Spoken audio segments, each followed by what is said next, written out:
مجھے چھوڑ کر تو نہیں جاؤ گی؟ اس بار کتاب سے دو آوازیں نکلی اور اس نے نفی میں جواب دیا۔ میں شرمندہ ہوں کہ میں نے تم سے یہ پیسے مانگے۔ اچھا یہ بتاؤ کہ کیا تم پڑھ لکھ سکتی ہو؟ جواب ہاں میں تھا۔ ٹھیک ہے، بس تم یہ سمجھ لو کہ میں تم سے محبت کرنے لگا ہوں، میں تمہارا دوست بن گیا ہوں۔ کاش میں بھی تمہاری طرح روح ہوتا۔ اچھا یہ بتاؤ کہ کیا تم پہلے انسان ہی تھی؟ اس نے کتاب سے ایک مرتبہ آواز پیدا کی اور یوں لگا جیسے پچھلی زندگی کے تصور سے اسے دکھ ہوا ہو۔ مجھے یقین ہے کہ تم بہت خوبصورت بھی ہوگی۔ اس بار بھی جواب ہاں میں تھا۔ تھوڑی دیر تک خاموشی طاری رہی اور اس کے بعد وہ چلی گئی۔ میرے پاس اتنی بڑی رقم تھی کہ میں نے پہلے کبھی خواب میں بھی نہیں سوچا تھا۔ میں سوچنے لگا تھا کہ وہ جا چکی ہے، لیکن نہ جانے کیوں مجھے اندر ہی اندر یہ احساس ہوا کہ وہ کمرے میں موجود ہے۔ بہرحال میں گہری نیند سو گیا۔ دوسرے دن میں نے کافی خریداری کی۔ میرے پاس اتنی بڑی رقم تھی کہ میں کسی کو دکھا بھی نہیں سکتا تھا۔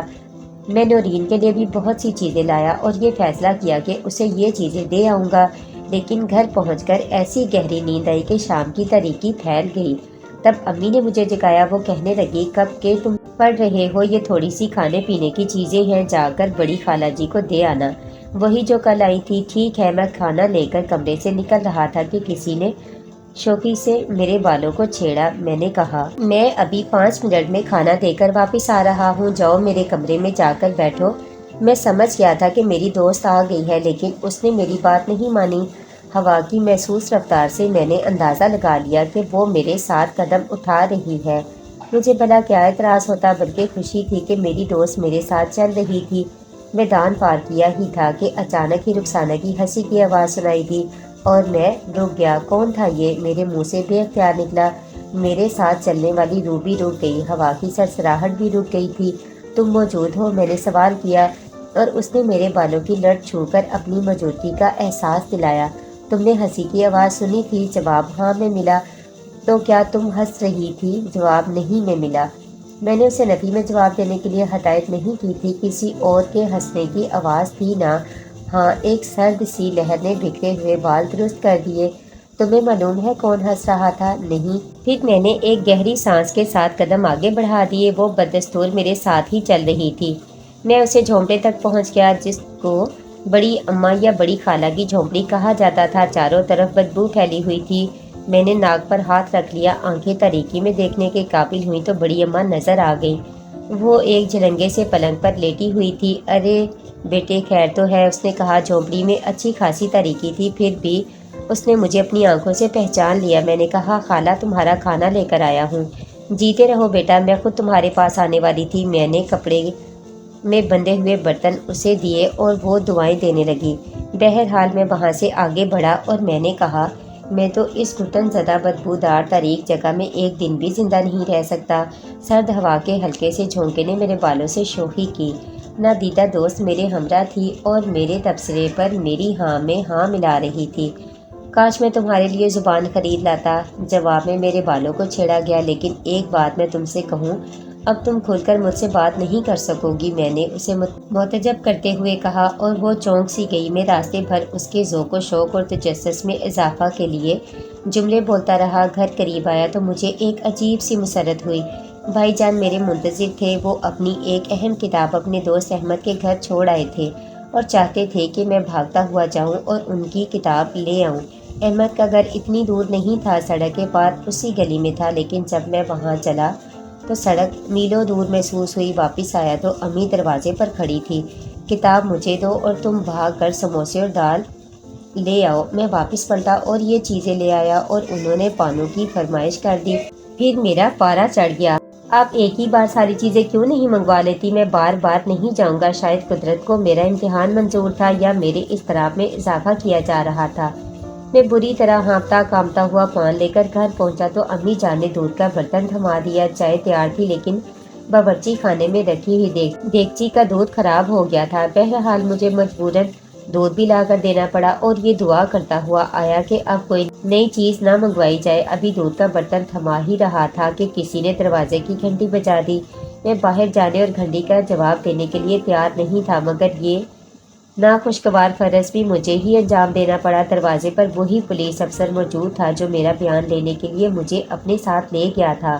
اس نے کہا بیٹے مجھے آپ سے ایک ضروری بات معلوم کرنا تھی، اس لیے تھوڑی سی تکلیف دینے آ گیا ہوں۔ جی فرمائیے۔ میں کسی جگہ اطمینان سے بیٹھ کر بات کرنا چاہتا ہوں، میرے گھر میں اس وقت تو مہمان آئے ہوئے ہیں، اگر آپ چاہیں تو کل دوپہر کو تشریف لا سکتے ہیں یا پھر میں حاضر ہو جاؤں گا۔ نہیں میں نے صرف 2 باتیں کرنی ہیں، تمہارا زیادہ وقت نہیں لوں گا، چلو آؤ کہیں باہر جا کر بیٹھتے ہیں۔ جناب مجھے ہوم ورک کرنا ہے، میں نے کہا نا تمہارا زیادہ وقت نہیں لوں گا، مجبوراً مجھے اس کے ساتھ آگے بڑھنا پڑا۔ اس نے میرے کندھے پر ہاتھ رکھ لیا اور چلتے ہوئے بولا تم پروفیسر ڈین کو تو جانتے ہوگے، تمہارے پڑوسی ہیں۔ جی ہیں تو صحیح، کچھ عجیب سی باتیں میرے سامنے آئی ہیں، میں اس بارے میں معلوم کرنا چاہتا ہوں۔ میں ایک دم سے گھبرا سا گیا۔ اس نے میرے کندھے کو تھپک کر کہا تمہیں کوئی سزا نہیں ملے گی، لیکن میں تمہیں اتنا کہنا چاہتا ہوں کہ زبان سے بات نکالتے ہوئے غور کرنا چاہیے۔ جی کیا نام ہے تمہارا؟ جی سکندر۔ ٹھیک ہے سکندر، مجھے ایک بات بتاؤ، تمہاری بہن عجیب و غریب انداز میں قتل کر دی گئی اور تم نے یہ بھی بتایا تھا کہ تمہاری بہن کی لاش کا ہاتھ بھی اسی طرح غائب تھا جس طرح فادر جیکسن کا ہاتھ غائب ہو گیا۔ جی ہاں۔ اور اس سلسلے میں تم نے کسی عورت کا نام لیا تھا؟ جی میں نے گھبراتے ہوئے لہجے میں کہا کیا نام لیا تھا تم نے؟ جناب اس کا نام شاید ترشولی تھا، کہاں رہتی ہے وہ؟ میں کیا بتا سکتا ہوں جناب، وہ ایک روح ہے، وہ کہاں رہتی ہے یہ میں نہیں جانتا، لیکن آپ کی اطلاع کے لیے عرض ہے کہ اب وہ ختم ہو چکی ہے۔ تمہیں کیسے معلوم؟ پولیس افسر نے چلاکی سے پوچھا اور میں ایک دم چونک پڑا۔ مجھے یہ احساس ہوا کہ میں کیا فضول بات کر گیا ہوں، اسے تو میں نے خود اپنے ہاتھوں سے قتل کر کے فرش کے نیچے دبا دیا ہے۔ میں نے یہ سوچا ہی تھا کہ کسی سرد چیز نے میرے کان کی نوک کو کھینچا، وہ دراصل وہ مجھے ہمیشہ تاریکی میں نظر آتی تھی۔ ہمارے گھر میں اس سلسلے میں کافی ہنگامہ ہوا، تعویذ ٹھنڈے کیے گئے، مگر اب وہ کئی ماہ سے نظر نہیں آئی، اس سے ظاہر ہوتا ہے کہ وہ مر کھپ گئی ہے۔ تمہارے خیال میں اسے مرے ہوئے کئی ماہ ہو گئے ہیں؟ جی ہاں، مگر فادر جیکسن کا ہاتھ تو ابھی حال ہی میں غائب ہوا ہے۔ میں کیا کہہ سکتا ہوں جناب، روحوں کی باتیں روحیں ہی جانے، یہ روحوں کی باتیں نہیں ہیں، انسانوں کی باتیں ہیں۔ ہاتھ انسانوں کے غائب ہوئے ہیں، ہو سکتا ہے ترشولی کے علاوہ کسی اور روح کو بھی ہاتھ اڑانے میں دلچسپی ہو، مگر میرا خیال کچھ اور ہے۔ کیا کچھ دہشت پسند اپنے ارادوں کی تکمیل کے لیے اس قسم کی تہمات کو ہوائیں دے رہے ہیں؟ پولیس کو ایک اور لاش بھی ملی ہے جسے زہر دے کر ہلاک کیا گیا ہے اور اس کا دانہ بازو غائب ہے، بالکل اسی طرح جیسے فادر جیکسن کا ہاتھ کٹا تھا۔ کیا کہہ سکتا ہوں جناب؟ پولیس آفیسر کئی سیکنڈ تک خاموش بیٹھا رہا، پھر بولا چلو ٹھیک ہے، اگر تم کبھی مجھ سے ملنا چاہو تو مجھے فون کر سکتے ہو، یہ نمبر لکھ لو میرا، تم میرے بہت اچھے دوست ہو اور بہت اچھے اور بہت ذہین لڑکے معلوم ہوتے ہو۔ میں اصل میں ان ہاتھوں کے کٹنے کا راز معلوم کرنا چاہتا ہوں اور اس کے لیے ہو سکتا ہے کہ میں پھر کبھی کسی وقت تمہیں تکلیف دوں۔ مجھے یہی بتایا گیا ہے کہ پولیس کی مدد کرنا فرض ہوتا ہے، آپ کو اگر میری ضرورت پیش آئے تو مجھے ضرور بلا لیجئے، یا پھر جیسے ہی آپ حکم دیں گے میں اس کی تعمیل کروں گا۔ میں نے سمجھداری سے کہا، پولیس آفیسر کا اندازہ بھی میرے ساتھ اچھا تھا، اس لیے میں نے بھی اس کے ساتھ اچھے لہجے میں ہی بات کی تھی۔ تھوڑی دیر بعد پولیس آفیسر چلا گیا۔ میں گھر پہنچا تو امی نے کہا تم ایسا کرو اپنے لیے کھانا خود نکال لو، میں ذرا بہن سے باتیں کر رہی ہوں۔ میں نے باورچی خانے میں جا کر اپنے لیے کھانا نکالا، ٹرے میں رکھا اور کمرے میں لے گیا۔ ہوا کی وہ سرسراہٹ جو میرے علاوہ کسی کو محسوس نہیں ہو پاتی تھی میرے ساتھ تھی۔ میز پر کھانا لگا کر میں نے کہا بری طرح تھک گیا ہوں میں نے محسوس کیا کہ وہ مجھ سے کچھ فاصلے پر میز کے قریب موجود ہے اور وہ چیزیں جو میں نے نورین کے لیے خریدی تھی انہیں چھیڑ چھیڑ کر دیکھ رہی ہے۔